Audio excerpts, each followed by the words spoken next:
नमस्कार, business express में आपका स्वागत है। मैं हूं आपकी साथ अंकिता और आइए अब खबरें देखते हैं विस्तार से। LIC ने न्यू जीवन शांति प्लान के तहत एक नई डेफर्ड एन्युटी प्लान लॉन्च किया है। यह नॉन लिंक्ड, नॉन पार्टिसिपेटिंग और इंडिविजुअल सिंगल प्रीमियम प्लान है। प्लान के तहत आपको बाद में जिस दर से पैसा मिलेगा उसकी गारंटी शुरू में दे दी गई है।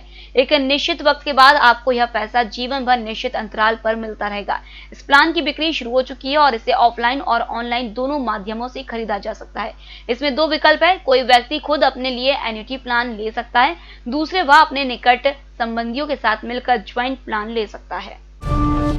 भारतीय रिजर्व बैंक ने बैठक का ब्यौरा जारी किया। ब्यौरे के मुताबिक 7 से 9 अक्टूबर को हुई मौद्रिक नीति समीक्षा बैठक में RBI के डिप्टी गवर्नर और सदस्य माइकल पात्रा ने कहा कि कोरोना वायरस महामारी के कारण GDP में जो गिरावट आई है उसकी भरपाई करने में कई साल लग सकते हैं। प्री कोविड स्तर के मुकाबले GDP में करीब 6% गिरावट का अनुमान जताते हुए उन्होंने कहा कि कोविड-19 के बाद विकास कुछ अलग तरीके से हो सकता है, क्योंकि सामाजिक व्यवहार और कारोबारी और वर्क प्लेस व्यवहार में काफी बदलाव आया है।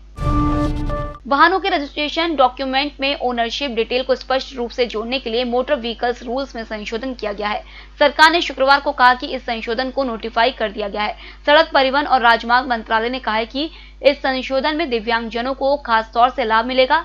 सड़क परिवहन और राजमार्ग मंत्रालय के ध्यान में यह लाया गया था कि सेंट्रल मोटर व्हीकल्स रूल्स के तहत मोटर वाहनों के रजिस्ट्रेशन के लिए जरूरी विभिन्न फॉर्म्स में ओनरशिप डिटेल ठीक तरह से दर्ज नहीं होते हैं।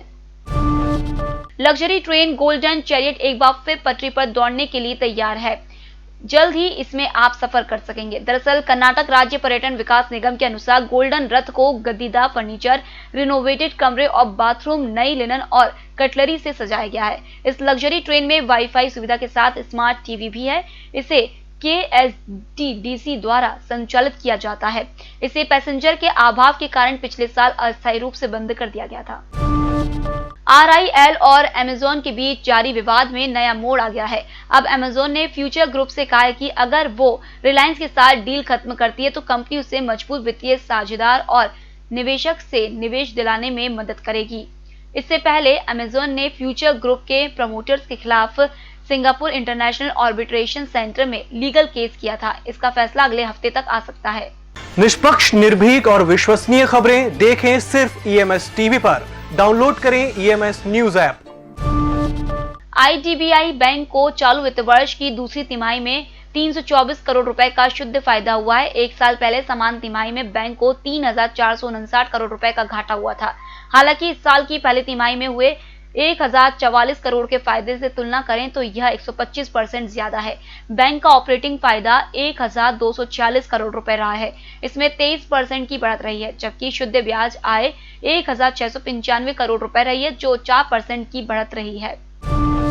देश के कई शहरों में प्याज की खुदरा कीमत 90 रुपए प्रति किलो के पार पहुंच गई है। लगातार बढ़ती कीमतों पर काबू पाने के लिए केंद्र ने स्टॉक लिमिट लागू कर दी है। यह स्टॉक लिमिट होलसेल और रिटेल दोनों प्रकार के कारोबारियों पर 31 दिसंबर तक लागू रहेगी। उपभोक्ता मामलों की सचिव लीना नंदन ने बताया कि इन नियमों के तहत रिटेल कारोबारी 2 टन तक प्याज का स्टॉक रख सकता है, वहीं होलसेल कारोबारी को 25 टन प्याज का स्टॉक रखने की इजाजत होगी।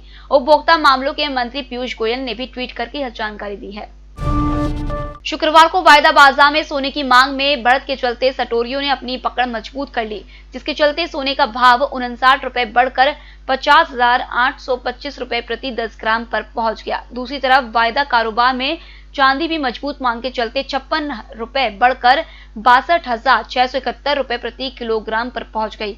मल्टी कमोडिटी एक्सचेंज में दिसंबर में डिलीवर होने वाले सोने की कीमत 59 रुपए या 0.12% की बढ़त के साथ 50,825 रुपए प्रति 10 ग्राम हो गई, जिसे 13,626 लॉट के लिए कारोबार हुआ। न्यूयॉर्क में सोना 0.35% की बढ़त के साथ $1,911 प्रति औंस पर कारोबार कर रहा था।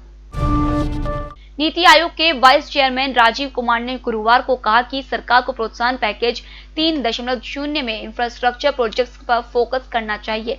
उन्होंने कहा कि इसका कई गुना प्रभाव पड़ेगा और ग्रोथ को बनाए रखा जा सकता है। वित्त मंत्री निर्मला सीतारमण ने हाल ही में कहा था कि अभी प्रोत्साहन पैकेज के एक और राउंड की संभावना खत्म नहीं हुई है। फिलहाल इस बुलेटिन में इतना ही। आप बने रहिए EMS टीवी के साथ। नमस्कार।